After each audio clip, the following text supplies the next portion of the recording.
Coming up. The 3-year-long wait is finally over. Residents in one of Horry County's fastest growing communities will once again have a freestanding post office. The ribbon was cut on the new building this morning, and ABC 15's Andrew James was there. He's covered this issue since the night the post office burned down in 2021. He joins us now live from Longs. Andrew.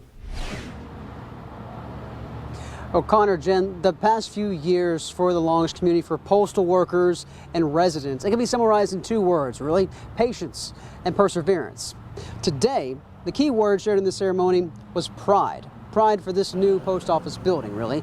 Last week, we shared with you how this building went to full operations, moving the Longs post office back from North Myrtle Beach to here along Highway 9.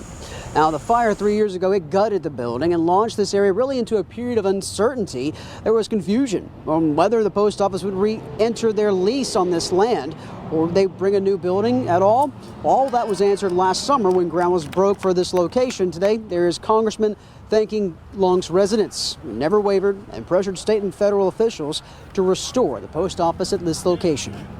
The earliest and probably most calls that our office has ever received to date about one subject was about the Longs post office. And I want to thank the community, Eva and others, for being so engaged with this process and making sure that this site was returned to full service. Now, the P.O. boxes were built not long after that fire. A mobile unit served this community for the past 3 years for any kind of package, stamps, and things like that.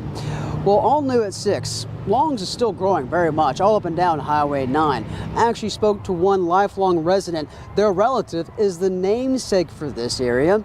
Hear from him on his thoughts on this new building, as well as how he thinks it's going to help the area as it grows.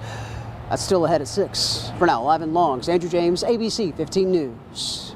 All right, Andrew, thank you. Operations at the post office building in Longs resumed normal hours last week with abbreviated hours on Saturday. It is closed on Sundays.